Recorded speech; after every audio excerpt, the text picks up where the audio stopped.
just ahead of us, and to our right is the TVE wind farm. The state-owned energy company Meridian has erected 55 wind turbines here at Tiapiti. I couldn't believe that they would want to desecrate our landscape. Not something you would desecrate lightly. From base to blade tip, the wind turbines are 106 metres high. As the wind farms have grown, the size of the wind turbines have increased quite remarkably, and the numbers of them, it becomes an industrial site. There are 194 wind turbines in this area, and 97 more are planned. They seem like the perfect solution to everyone, except those who live near them. It's not just the look of it that we object to. We have a real noise problem. We have what's called a low frequency vibration that comes through our house. The low frequency noise, it comes up and it almost hits our house and operates sort of like a tuning fork, so our whole house vibrates, and actually it's very similar to someone standing next to you with a boom box. It's a bass beat that comes through and you can't get away from it. It comes up your spines, it wakes you up, you can't get good sleep.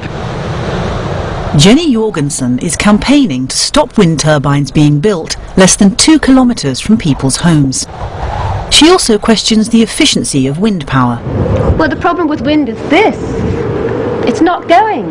Why not? It's not going because it's too windy. The componentry cannot survive in the really windy conditions. The gearboxes fail. The turbine blades, one of them we know has developed a hairline fracture.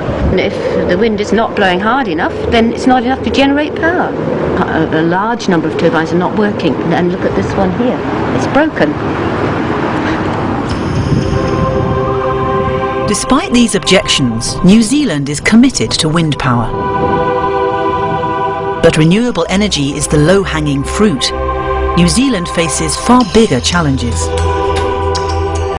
In Wellington, New Zealand's capital city, the government says it is pressing ahead with its carbon or climate-neutral policies. We have to show that we can lead by example as a government. We've set the objective of our public service becoming carbon neutral, and we have a group of 6 lead departments that we want to be there over the next 4 years. All the energy produced by state-owned Meridian Energy comes from renewable sources. Even its headquarters are carbon neutral. This is Meridian Energy. It's New Zealand's first purpose-built green building on the Wellington's waterfront. Meridian's headquarters are already influencing the housing industry. My focus is around housing, and what this building does to me is it shows the industry, particularly the construction industry, what can be done.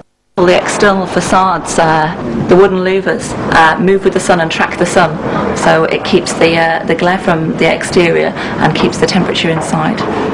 So we're already seeing that in housing, so we're actually seeing now shutter systems that work in that area. When the ambient temperature drops within the building thinks, opens the window and lets the hot air in.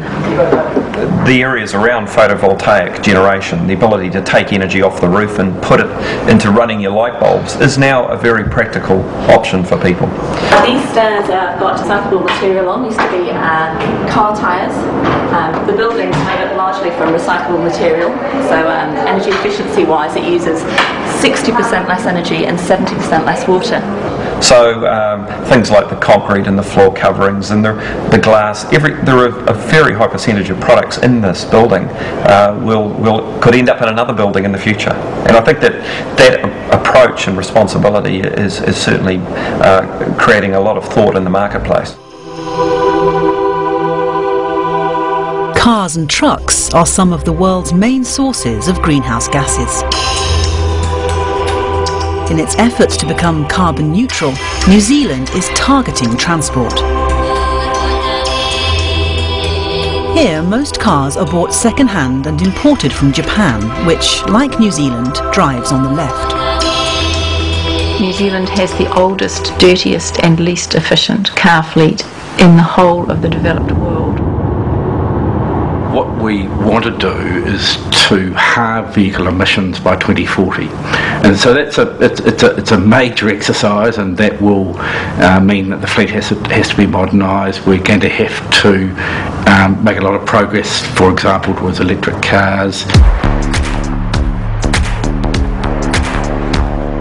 The state-owned energy company Meridian says it's trying to promote the use of electric cars. We're not as clean and green as we'd like. If we look at all of the OECD countries and we rank them, actually New Zealand is the 5th worst on a per capita basis for greenhouse gas emissions. New Zealand is 2nd highest in the world for car ownership. And we've almost got 1 car for every man, woman and child. We think there's room for improvement there. Meridian Energy is putting its faith in Japan's futuristic electric cars. One of the things that makes New Zealand the best place in the world for electric vehicles is the fact that we have an abundant supply of renewable energy. Meridian has yet to import a single electric car. Used cars continue to arrive from Japan. 56% of those on the road are 10 years or older, and emissions won't be halved until 2040. In the meantime, some businesses are going green. Green Cabs operates taxis in 3 cities. Its boss is Callum Brown. We run only Toyota Priuses, which are hybrid vehicles, which means they run on both a petrol engine and an electric motor, and they're low emission vehicles.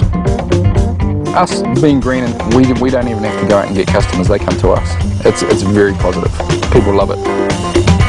Our current customers get a full breakdown of what their taxi travel was and the number of trees that we would have planted on their behalf as a result of their taxi travel. Planting trees creates carbon credits because trees absorb carbon.